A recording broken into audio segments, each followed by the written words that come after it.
Assalamualaikum warahmatullahi wabarakatuh. Shalom, Om Swastiastu, Namo Buddhaya, Salam Kebajikan. Selamat siang kepada Ibu Yuli Nurmalasari dan teman-teman semuanya. Terima kasih telah memberikan kelompok kami kesempatan untuk menyampaikan materi tentang teori karir Ginsberg. Boleh di-share screen? Apakah sudah terlihat? Sudah. Sebelumnya, izinkan kami memperkenalkan diri. Saya Salma Razan dengan NIM 21104244045 dan ada rekan saya Nurista Majid. Halo Rista. Halo. Dan Rafa Mariza. Halo Rafa. Halo. Dan yang terakhir ada Azah Sri Atika. Halo Azah, selamat siang. Halo, selamat siang. Materi yang pertama akan disampaikan oleh rekan saya Rafa Mariza. Dipersilahkan.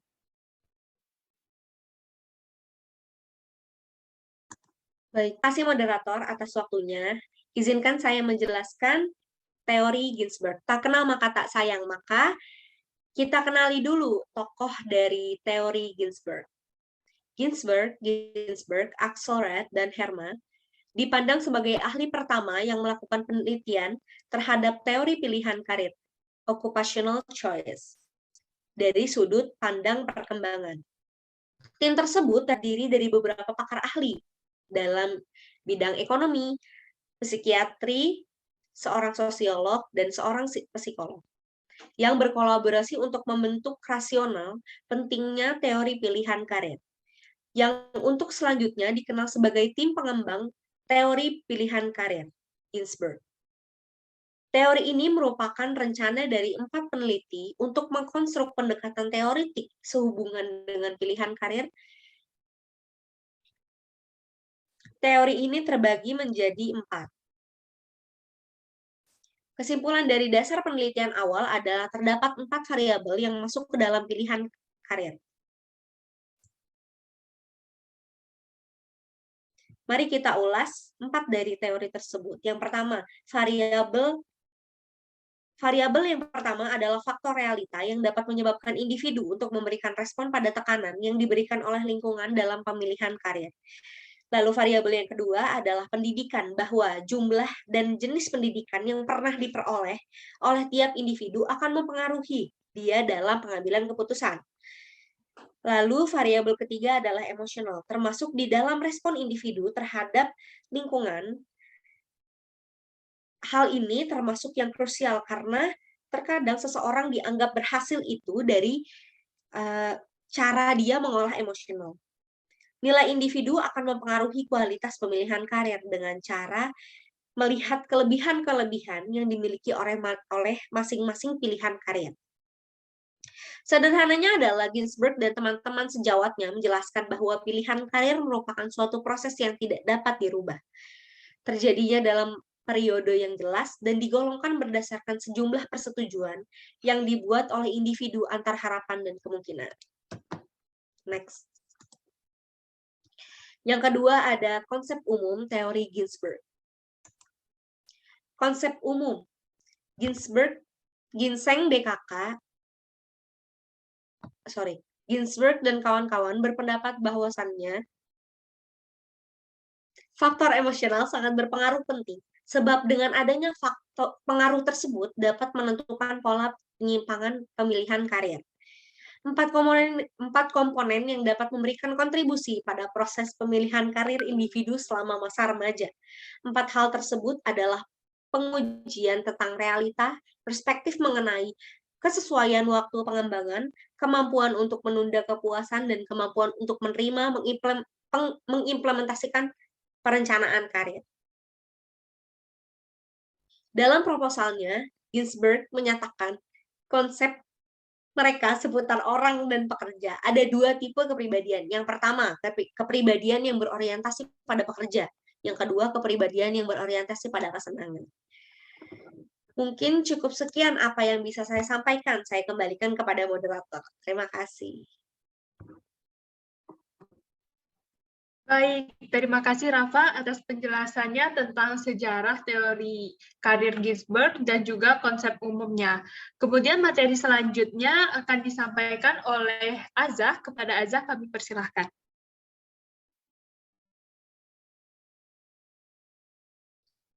Baik, terima kasih kepada moderator atas waktunya. Nah, setelah Rafa membahas tentang konsep umum dari teori Ginsberg, sekarang kita akan membahas tentang unsur-unsur teori Ginsberg. Nah, pokok yang dijadikan dasar bagi beliau dalam membangun teorinya adalah didasari atas pendekatan psikologis atas tugas-tugas perkembangan yang telah dilalui oleh manusia. Konsep perkembangan dan pemilihan pekerjaan atau karir oleh Ginsberg dikelompokkan menjadi 3 unsur nih. Nah, yang pertama ada unsur proses. Unsur proses bahwa pilihan pekerjaan itu merupakan suatu proses. Mengapa dikatakan proses? Dikatakan suatu proses karena pemilihan pekerjaan atau karir ini dilakukan oleh individu sepanjang hidupnya, hingga ia menemukan karir yang benar-benar pas untuk dirinya. Kemudian yang kedua yaitu unsur irreversibilitas, bahwa pilihan pekerjaan itu tidak bisa diubah atau dibalik. Artinya, untuk setiap masa perkembangan yang telah dilewati, individu tidak dapat kembali lagi ke masa tersebut untuk memperbaiki pilihan karirnya. Nah, yang bisa dilakuin hanya memperbaiki pilihan karirnya di masa perkembangan selanjutnya. Dan yang terakhir, unsur kompromi, bahwa pemilihan atau pilihan pekerjaan itu merupakan kompromi antara faktor-faktor yang dapat mempengaruhinya, yaitu faktor minat, kemampuan, dan nilai. Faktor-faktor tersebut tergabung menjadi satu dan pada akhirnya memberikan kontribusi pada tiap individu pada karir yang mereka menjatuhkan pilihannya. Sekian materi yang dapat saya sampaikan, saya kembalikan kepada moderator.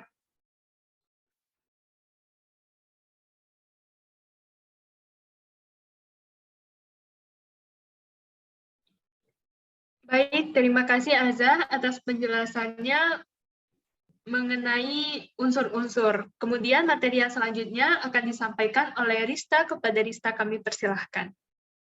Terima kasih atas waktunya. Yang selanjutnya, materi tentang proses pemilihan karir menurut Ginsberg. Yang pertama, ada masa fantasi. Anak-anak mengembangkan pilihan karirnya melalui permainan. Nah, pada masa fantasi ini, tugas utama dari masa kanak-kanak disempurnakan selama periode awal perkembangan karirnya. Nah, hal ini itu menjadi proses pematangan yang biasanya ditandai dengan perubahan orientasi masa kanak-kanak yang awalnya berorientasi bermain menjadi orientasi pekerjaan. Nah, menurut teori Ginsberg dan teman-temannya, anak-anak itu mulai mengembangkan pilihan karir mereka. Masa fantasi ini berlangsung pada individu dengan tahap usia sampai kira-kira 10 atau 12 tahun. Pada masa ini, proses pemilihan pekerjaan masih sembarang atau asal pilih tanpa didasarkan pada pertimbangan yang rasional dan objektif. Kesimpulannya, pada masa fantasi ini, anak-anak mulai mengembangkan pilihan karirnya melalui aktivitas permainan yang mereka lakukan. Mereka mengabaikan realita, kemampuan dan potensi yang mereka miliki, dan pandangan zaman akan pekerjaan berada dalam khayalat mereka. Yang kedua, ada masa tentatif. Masa tentatif ini berlangsung antara usia 11 tahun sampai 18 tahun. Pada masa ini, pemilihan karir mengalami perkembangan dibandingkan masa sebelumnya.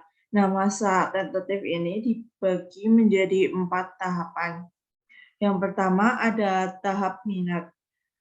Pada tahap minat ini berlangsungnya pada usia 11 sampai 12 tahun.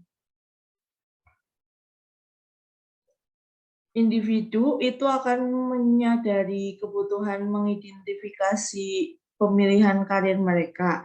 Nah, pada masa ini anak-anak itu cenderung melakukan aktivitas yang sesuai minatnya, kesukaannya mereka saja. Tetapi setelah menyadari minatnya, yang berubah-ubah, individu itu akan menanyakan kepada dirinya tentang kemampuannya yang dimilikinya untuk melakukan suatu pekerjaan. Ya, tahap kedua yaitu kapitalisasi. Tahap kapitalisasi ini berlangsung pada usia antara 12 sampai 14 tahun. Anak mulai memperkenalkan ide tentang kemampuan terhadap pertimbangan karir mereka. Mereka mulai mengevaluasi kemampuan yang mereka miliki untuk setiap aktivitas yang mereka lakukan. Yang ketiga, ada tahap nilai. Pada tahap nilai ini berlangsung pada usia antara 15 sampai 16 tahun. Remaja ini mulai memikirkan bagaimana mereka memberikan layanan kepada masyarakat. Mereka mulai menyadari juga bahwa pekerjaan yang dilakukan seharusnya tidak hanya memberikan kepuasan bagi mereka saja, namun bisa memberikan makna bagi orang lain di sekitarnya. Yang keempat, ada tahap transisi. Tahap transisi ini berlangsung antara usia 17 sampai 18 tahun. Nah, keputusan ini menjadi pilihan yang sudah merupakan bentuk tanggung jawab dan konsekuensi pada pola karir yang dipilih. Pada tahapan ini, remaja itu mulai menghadapkan pada kenyataan bahwa perlu bagi mereka untuk membuat keputusan karir yang bersifat segera, konkret, dan realistis. Lebih jauhnya lagi, mereka diharapkan mampu untuk bertanggung jawab terhadap karir yang mereka pilih. Kemudian yang ketiga ada masa realistik. Masa ini berlangsung pada individu selama rentan usia 19 sampai 22 tahun atau lambatnya 24 tahun. Pada masa ini akan lebih realistis pemilihan karirnya. Masa realistis ini memiliki 3 tahapan. Yang pertama ada tahapan eksplorasi. Tahapan ini individu akan melakukan eksplorasi dengan memberi penilaian atas pengalaman atau kegiatan yang berhubungan dengan pekerjaan terhadap tuntutan pekerja yang sebenarnya. Kemudian yang kedua ada tahapan kristalisasi. Tahapan ini individu akan menilai tentang pengalaman atau kegiatan yang berhubungan dengan pekerjaan, baik yang gagal maupun yang berhasil, yang akan mengikat dalam bentuk pola-pola karir. Individu akan mengambil keputusan untuk bisa sampai pada spesifikasi pekerjaan tertentu, termasuk tekanan keadaan yang ikut memaksa mengambil keputusan. Yang terakhir ada tahap spesifikasi. Tahap ini pemilihan pekerjaan yang spesifik. Tahap ini tidak pernah muncul dalam kehidupan pada sebagian orang. Nah, tahapan akhir ini dari keseluruhan perkembangan karir manusia dan individu akan mulai memilih pekerjaan yang spesifik. Sekian penjelasan dari saya kembali ke moderator.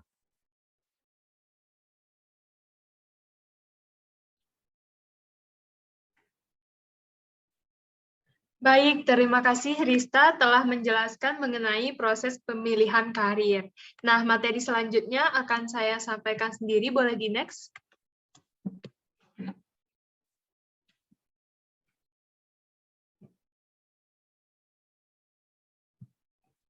Saya akan menyampaikan mengenai perkembangan teori Ginsberg. Nah, Ginsberg ini menyatakan bahwa pemilihan pekerjaan itu merupakan proses pengambilan keputusan yang berlangsung seumur hidup bagi mereka yang mencari kepuasan dari pekerjaannya. Nah, keadaan ini mengharuskan mereka berulang-ulang dalam melakukan penilaian kembali, jadi tidak satu kali penilaian, jadi dilakukan berulang-ulang sepanjang proses di setiap tahap dengan maksud agar mereka dapat lebih mencocokkan tujuan-tujuan karir yang terus berubah-ubah dengan kenyataan dunia kerja. Nah, teori karir Ginsberg ini juga merupakan teori pertama yang memfokuskan pemilihan karir berdasarkan tahap perkembangan dari individu. Nah, teori ini mencari kecocokan paling baik antara minat, bakat, tujuan, dan juga keadaan yang pasti akan terus berubah. Dan teori ini juga berlangsung seumur hidup. Boleh di next?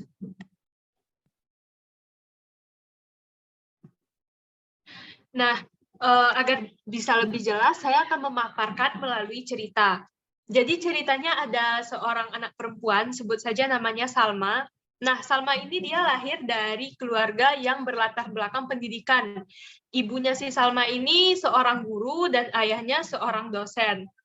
Nah, waktu kecil itu Salma tuh berminat buat menjadi seorang guru atau tenaga pendidik, entah guru di sekolah atau guru bimbingan belajar kayak les gitu.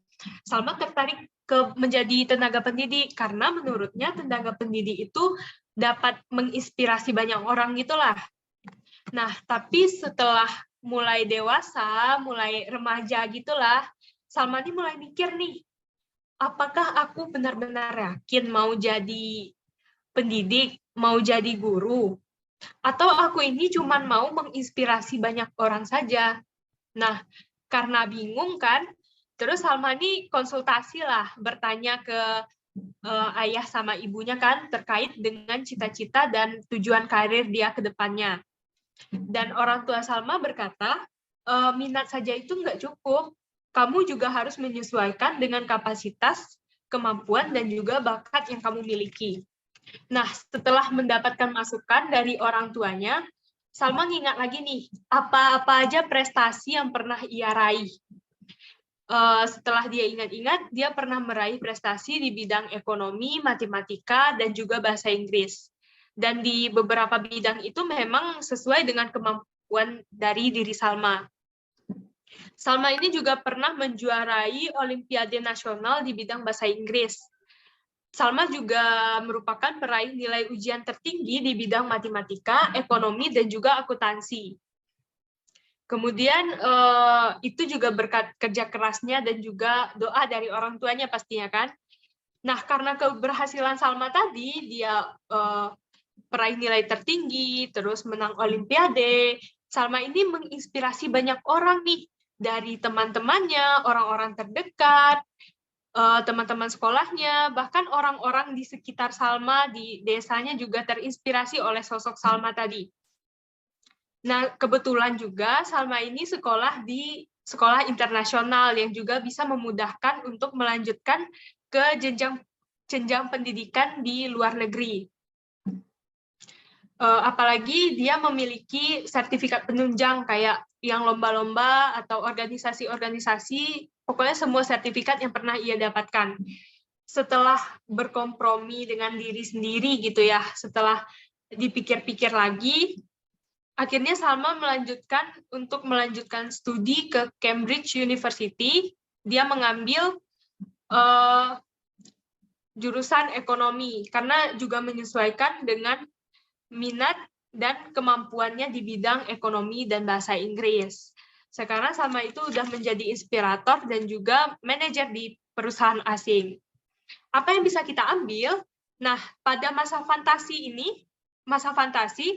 Salma berminat untuk menjadi guru itu karena pengaruh dari lingkungan dan juga pengaruh keluarganya. Nah, mulailah berminat kan, dia mulai mengetahui nih arah minat dan membuat keputusan definitif hanya berdasarkan suka atau tidak suka. Dia belum mengorek lagi nih, cuman berdasarkan suka dengan tidak suka. Kemudian masuk lagi ke masa tentatif, ia mulai mencari tahu nih bakat dan kemampuannya sesuai dengan apa-apa saja yang pernah ia raih.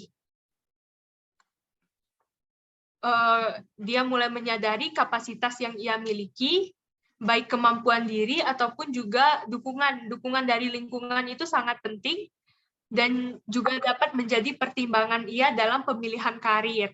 Kemudian masuk ke masa realistis, yang ketiga itu dia mulai menyinkronkan minat, bakat, kemampuan, dan hal yang telah ia peroleh.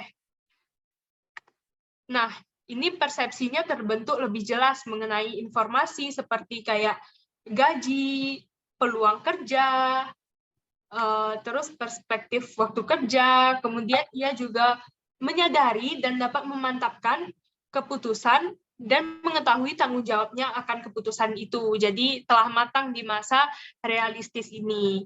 Baik, sekian materi yang dapat saya sampaikan. Kemudian materi selanjutnya dilanjutkan oleh Azah. Kepada Azah kami persilahkan. Baik, terima kasih atas waktunya. Sekarang saya akan membahas tentang implikasi teori dalam bimbingan dan konseling. Nah, implikasi teori Ginsberg ini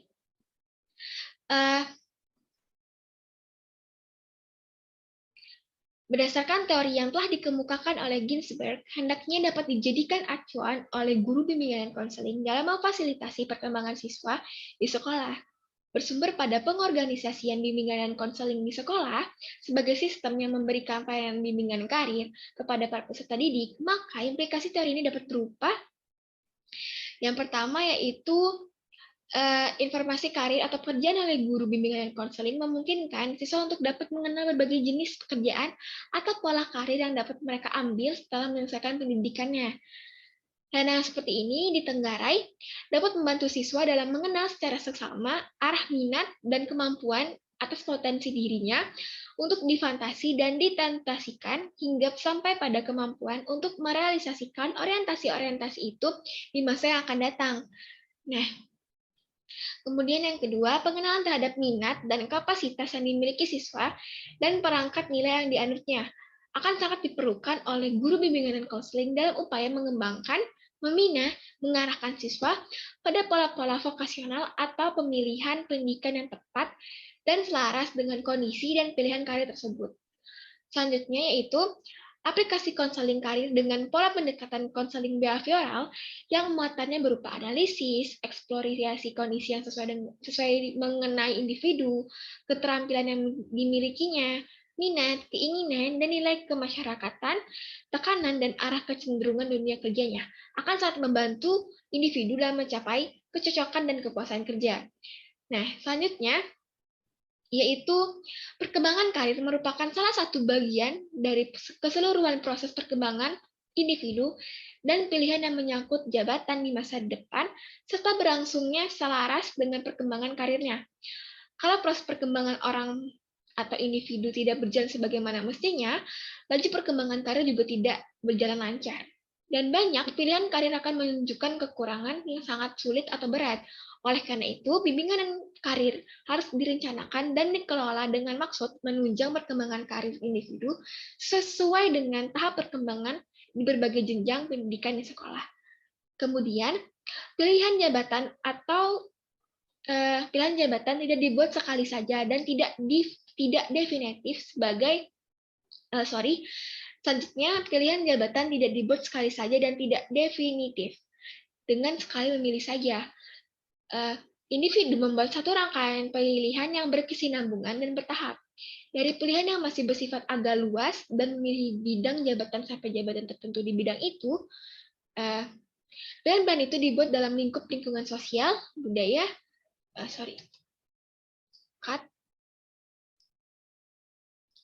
Kemudian, pilihan jabatan tidak dibuat sekali saja dan tidak definitif dengan sekali memilih saja. Seseorang individu membuat suatu rangkaian pilihan yang berkesinambungan dan bertahap. Dari pilihan yang masih bersifat agak luas dengan memilih jabatan sampai jabatan tertentu di bidang itu. Gambaran diri merupakan garis dasar yang menyambung dan memadukan semua pilihan yang dibuat. Oleh karena itu, bimbingan karir harus menunjang usaha individu untuk mengenal dirinya secara lebih baik. Pengembangan diri ini menjadi benang merah dalam menyusun rencana masa depan dan semua pilihan yang dibuat akan mendapatkan maknanya sebagai implementasi konkret dari konsep diri dalam berbagai aspeknya. Nah, kemudian yang terakhir yaitu dalam kegiatan konseling karir, penjelasan yang memberikan mengenai informasi pekerjaan bertujuan untuk mengukuhkan pilihan karir yang telah diambil individu dan membantu individu kalau jika ia mengalami ketidakpastian antara dua pilihan yang sama-sama ia pilih dan sama-sama menarik. Nah, informasi karir yang bermaksud memberikan dasar pengujian pilihan yang tepat dan bertujuan untuk memotivasi individu dengan cara melibatkan individu secara aktif dalam proses pengambilan keputusan. Sekian materi yang dapat saya sampaikan, kurang lebihnya saya mohon maaf. Saya kembalikan kepada moderator. Ustazah atas materinya mengenai implikasi teori dalam bimbingan dan konseling. Boleh di next? Nah, sekian materi yang dapat kelompok 2 sampaikan. Apabila teman-teman memiliki pertanyaan, kami membuka sesi diskusi yang dapat dicantumkan di kolom komentar di bawah. Nah, berdasarkan dari materi yang telah disampaikan oleh kelompok 2 tadi, dapat disimpulkan bahwa teori karir Ginsberg ini menyatakan pilihan karir itu tidak terjadi hanya sekali saja, melainkan mengalami suatu proses perkembangan yang meliputi jangka waktu tertentu. Sehingga pilihan-pilihan yang dibuat awal proses perkembangan vokasional berpengaruh terhadap pilihan selanjutnya. Dengan demikian, suatu keputusan yang diambil dapat ditinjau kembali. Dalam pemilihan karir, ada 3 tahapan utama, yaitu yang pertama, fantasi, tentatif, dan juga realistis. Kemudian, kekuatan teori ini adalah dengan melewati fase seorang individu secara berangsur-angsur dalam jabatan dan sifatnya yang masih sementara, sampai orang tersebut memiliki keputusan. Dan kelemahannya terdapat pada keterkaitan individu pada fase yang dilalui. Siapa Anda besok? Dimulai dengan apa yang Anda lakukan hari ini. Terima kasih kepada teman-teman yang telah menyimak dan mendengarkan. Saya tutup dengan wassalamualaikum warahmatullahi wabarakatuh.